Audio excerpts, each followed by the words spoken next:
Assalamu alaikum everyone. I hope you all guys are well. I welcome once again to you to your own YouTube channel JK Students. So guys, हम history of Jammu and Kashmir and Ladakh discuss कर रहे हैं। इसके हमने four parts already upload कर रखे हैं, जिसका लिंक आपको नीचे डिस्क्रिप्शन में मिल जाएगा। ये पार्ट 5 रहेगा। तो आगे बढ़ने से पहले अगर आप चैनल पर नए हो, अभी तक सब्सक्राइब नहीं किया, तो चैनल को सब्सक्राइब कर देना और बेल आइकन को प्रेस कर देना, और टेलीग्राम ग्रुप भी ज्वाइन करना नीचे डिस्क्रिप्शन में लिंक मिल जाएगा। तो चलते हैं। Question number 1 is in which year did Jammu and Kashmir accede to India. Options दिए गए हैं 1945, 1947, 1950 और 1962।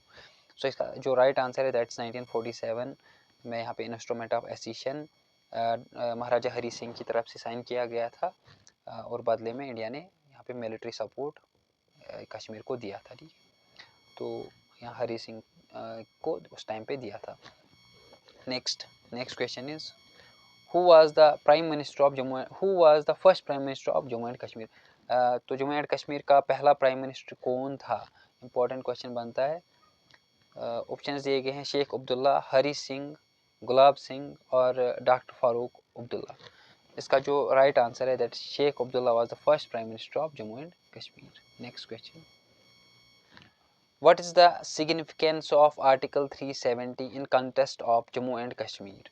तो जम्मू एंड कश्मीर के कंटेक्स्ट में 370 आर्टिकल 370 की सिग्निफिकेंस बताई गई है। ऑप्शंस दिए गए हैं granting autonomy, abolishing monarchy, establishing martial law और नन ऑफ द अबव। तो इसका जो राइट आंसर है that's option number A, that is granting autonomy. ये एक ऑटोनॉमी ग्रांट करता था जम्मू एंड कश्मीर स्टेट को। ठीक है, तो इम्पोर्टेंट क्वेश्चन बनता है। Next question number 4 is which war between India and Pakistan had a significant impact on the region of Jammu and Kashmir. तो यहाँ पे बताया गया है कौन सा वार है जो इंडिया और पाकिस्तान में हुआ और जिसका सिग्निफिकेंट इम्पैक्ट रहा है, जिसका impact Jammu and Kashmir region पे रहा है। ऑप्शंस दिए गए हैं। Option A is Indo Pak war of 1947 and 1948। Option B is Kargil war. Option C is Indo Pak war of 1971 and option D is Siachen conflict.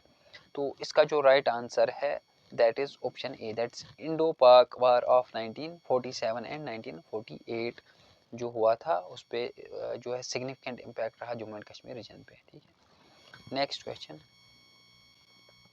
Number 5 is who was the architect of the autonomy resolution in Jammu and Kashmir. तो यहाँ पे architect of autonomy resolution जो Jammu and Kashmir की थी 370 article 370, उसका architect पूछा गया कौन है। ऑप्शंस दिए गए हैं। Option A Sheikh Abdullah, option B is Syed Ali Shah Geelani, option C is Mehbooba Mufti and option D is Mir Umar Farooq.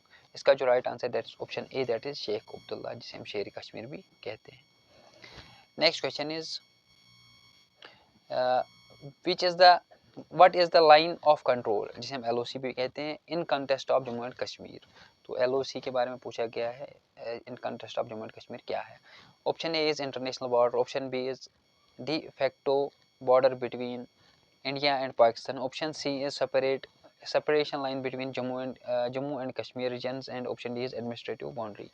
तो इसका जो right answer that's option number B, that's de facto border between India and Pakistan।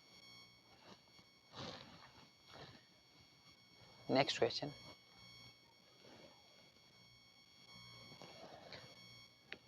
question number 7, which political party dominated the political landscape of Jammu and Kashmir for many years।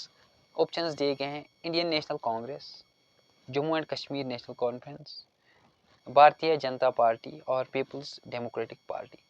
इसका जो right answer है that is Jammu and Kashmir national conference party, जिसे हम NCP कहते हैं, जिसने political landscape of Jammu and Kashmir control किया था फॉर, यहाँ डोमिनेट किया था फॉर सेवरल ईयर्स। ठीक है, नेक्स्ट क्वेश्चन, सबसे पुरानी नेशनल यहाँ पॉलिटिकल पार्टी है जम्मू एंड कश्मीर की नेशनल कॉन्फ्रेंस ही, तो इसी ने डोमिनेट किया था। Question number 8 is what event led to the exodus of Kashmiri Pandits from the valley in the late 1980s and early 1990s। तो यहाँ पे पूछा गया है जो कश्मीरी पंडित्स यहाँ पे जो निकाले गए थे या निकले थे जो कश्मीर रीजन से और फिर माइग्रेट किया था टुवर्ड जम्मू रीजन या other parts of the state या कंट्री। तो 1980s लेट 1980s और 1990s के अर्ली में, तो उसका क्या रीज़न था पूछा गया है। Option A is earthquake, option B is insurgency and terrorism, option C is political reforms and option D is famine. तो इसका जो राइट आंसर है that's option number B, that's insurgency and terrorism. Next question, what is the significance of the Shimla agreement in the context of Jammu and Kashmir.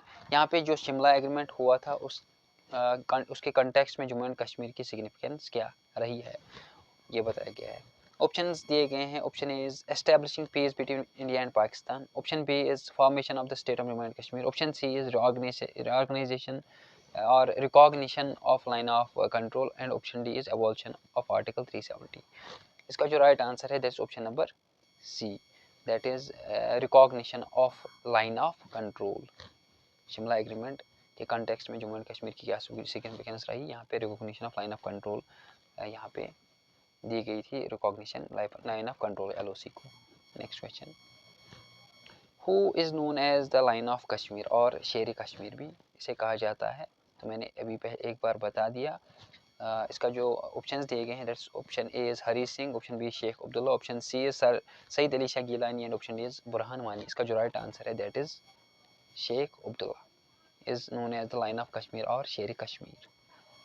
Next question, question number 11 is what is the significance of Indus water treaty in the context of Jammu and Kashmir. तो Indus water treaty के context में यहाँ पे Jammu and Kashmir की क्या significance है ये बताया गया है। ऑप्शंस दिए गए हैं। Option A is division of water resources between India and Pakistan, establishment of trade routes, formation of the Jhelum river authority और एबॉलिशन ऑफ आर्टिकल 370। इसका जो राइट आंसर है that's option A, that is division of water resources between India and Pakistan. India और पाकिस्तान के दरमियान जो है divide किए थे कि वाटर रिसोर्सेज, ठीक है। और आप कमेंट सेक्शन में बताएंगे वाटर इंडस वाटर ट्रीटी के अकॉर्डिंग कौन कौन से रिवर पे, जो यहाँ पे नॉर्दर्न जिसमें आते हैं, नॉर्दर्न रीजन में कौन कौन से रिवर पे राइट दिया गया था इंडिया को जो है उसका वाटर यूज़ करने के लिए, वाटर रिसोर्सेज यूज़ करने के लिए, वो आप कमेंट सेक्शन में बताएंगे। Next question, which chief minister of Jammu and Kashmir served the longest term in office. तो यहाँ पे बताया गया है कौन सा chief minister Jammu and Kashmir में सबसे ज़्यादा यहाँ पे लॉन्गेस्ट इन ऑफिस में यहाँ पे जो जिसने सबसे ज़्यादा टाइम यहाँ पे एज ए PM दिया है, जो सबसे ज़्यादा टाइम एज ए PM रहा है। ऑप्शंस दिए गए हैं। Option A is Sheikh Abdullah, option B is Farooq Abdullah, option C is Mehbooba Mufti and option D is Ghulam Nabi Azad. इसका जो right answer that's option C, that's Mufti Mohammad Sayeed. Mufti Mohammad Sayeed सबसे ज़्यादा टाइम यहाँ पे जो है chief minister of Jammu and Kashmir रहे हैं। Next question, question number 13, what event led to the establishment of the line of control LOC 1949।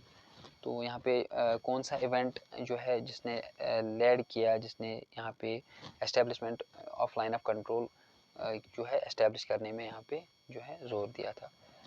तो 1949 में LOC बना है, ये भी इम्पोर्टेंट बनता है लाइन ऑफ कंट्रोल। ऑप्शंस दिए गए हैं Shimla agreement, Tashkent agreement, Karachi agreement और लाहौर एग्रीमेंट। इसका जो राइट आंसर है that is option C, that is Karachi agreement led to the establishment of line of control in 1949। Next question, who was the instrumental in the creation of Jammu and Kashmir National Conference। तो यहाँ पे बताया गया है Jammu and Kashmir national conference किसके द्वारा found की गई है। ऑप्शंस दिए गए हैं Maharaja Hari Singh, option B Jawaharlal Nehru, option C Sheikh Abdullah and option D is Gulab Singh. इसका जो राइट आंसर है that is founder of National Conference is Sheikh Abdullah. इससे पहले इसको मुस्लिम कॉन्फ्रेंस भी कहा जाता था, फिर उसका नाम चेंज 1939 में इसका जो है नेम चेंज किया गया एज ए नेशनल कॉन्फ्रेंस, ताकि बाकी रिलीजन्स के लोग भी इसमें जुड़ सके। Question number 15 is which militant organization played a significant role in the insurgency in Jammu and Kashmir during 1990s। तो यहाँ पे पूछा गया है कौन सी militant organization यहाँ पे जम्मू एंड कश्मीर में एक्टिव थी ड्यूरिंग 1990s। ऑप्शन दिए गए हैं Lashkar Taiba, option B is Jaish e Mohammed, option C is Hizbul Mujahideen, option D is al Qaeda. इसका जो राइट आंसर है that's option number C, that is Hizbul Mujahideen. Next question, Question number 16 is what is the significance of the Jammu and Kashmir Reorganization Act 2019? तो Reorganization Act जो Jammu and Kashmir 2019 का है उसकी significance क्या है ये पूछा गया है. Option A is abrogation of Article 370 and bifurcation of the state. Option B is granting special status to Jammu and Kashmir. Option C is establishment of new capital. Option D is introducing of martial law. इसका जो right answer that's option ए. सभी को पता है article 370 को abolish किया गया था according to the Jammu and Kashmir organisation act 2019 और 2019 में ही यहाँ पे अबॉलिश हुआ था. ठीक है. Next question. Question number 17 is which country provide significant support to separatist movements in Jammu and Kashmir. तो इसका जो आंसर होगा आप सभी को पता होगा कौन सा यहाँ पे कौन सी कंट्री सपोर्ट करती है सेपरेटिस्ट मोमेंट्स को जम्मू एंड कश्मीर में. इसका जो राइट आंसर है वो आप नीचे कमेंट सेक्शन में बताएंगे. ऑप्शंस आपके पास United States of America, China, Saudi Arabia और पाकिस्तान. तो इजी सा क्वेश्चन है. आप जो जम्मू एंड कश्मीर से बिलोंग करते हैं उन सभी को यहाँ पे इस क्वेश्चन का आंसर पता ही होगी. Question number 18 is what is the Amarnath Yatra and annual pilgrimage in Jammu and Kashmir dedicated to. तो यहाँ पे पूछा गया है अमरनाथ यात्रा जो एनुअल पिलग्रिमेज है ऑफ हिंदूज जो जम्मू एंड कश्मीर में यहाँ पे जो केव लोकेटेड है तो वो किस हिंदू गॉड को डेडिकेटेड किया गया है या किस यहाँ पे हिंदू डाइटी को डेडिकेटेड है. ऑप्शंस दिए गए हैं माता वैष्णो देवी, लॉर्ड शिवा, गुरु नानक और बुद्धा. तो इसका जो राइट आंसर है that's option B that is Lord Shiva. Important question बनता है. Question number 19 who served the first governor of the newly formed union territory of Jammu and Kashmir after the abrogation of article 370. यहाँ पे पूछा गया है 2019 के बाद जब एबोगेशन ऑफ आर्टिकल 370 हुआ फिर उसके बाद जब यूनियन टेरिटरी फॉर्म हुई 31 अक्टूबर 2019 में जो जम्मू एंड कश्मीर एंड लद्दाख को 2 यूनियन टेरिटरीज में डिवाइड किया गया था 31 अक्टूबर 2019 में. इंपॉर्टेंट ये भी पॉइंट भी याद रखना 31 अक्टूबर पे इनको यूनियन टेरिटरीज में यहाँ पे डिवाइड किया गया था. तो यहाँ पे बोला गया है कौन सा पहला जो है गवर्नर था, first governor of newly formed या लेफ्टिनेंट गवर्नर जिसे हम बोलते हैं. ऑप्शंस दिए गए हैं सत्यपाल मलिक, गिरीश चंद्रा मुर्मू, मनोज सिन्हा और जगमोहन. इसका जो राइट आंसर है that's option C that is Manoj Sinha यहाँ पे लेफ्टिनेंट गवर्नर बने थे, अभी भी वही है. Next question, question number 20 and ये लास्ट वाला क्वेश्चन है. तो ये हिस्ट्री से रिलेटेड तो नहीं है लेकिन जम्मू एंड कश्मीर से ही रिलेटेड है. तो इसमें आ गया है तो आप डिस्कस करेंगे और इसका जो आंसर है ये आपके लिए क्वेश्चन रहेगा. इसका जो आंसर है वो आप कमेंट सेक्शन में बताएंगे. Which region in Jammu and Kashmir is known for it saffron cultivation. तो ये जम्मू एंड कश्मीर जियोग्राफी में या ये वाला क्वेश्चन आएगा यहाँ क्रॉप्स एंड क्लाइमेट के टॉपिक में वाला क्वेश्चन आता है. लेकिन ये सभी स्टूडेंट्स को पता होगा जम्मू एंड कश्मीर में यहाँ पे कौन सी जगह पे सैफरॉन जो है कल्टिवेट किया जाता है. ठीक है. एक तो कश्तवाड़ जम्मू रीजन में कश्तवाड़ में यहाँ पे कल्टिवेट किया जाता है. आपको कश्मीर रीजन का बताना है. इसमें ऑप्शंस दिए गए हैं जम्मू, कश्मीर वैली, लद्दाख और पुंछ. तो ईजी सा क्वेश्चन है. आप इसका आंसर कमेंट सेक्शन में ज़रूर बता दीजिएगा और चैनल को सब्सक्राइब कर दीजिएगा और पार्ट 6 के लिए वेट कीजिएगा. वो हम नेक्स्ट डे आपके लिए अपलोड कर देंगे. सो गाइस वीडियो अच्छी लगी होगी, इन्फॉर्मेशन लगी होगी, वीडियो को लाइक कर देना और चैनल को सब्सक्राइब कर देना. Thank you for watching this video.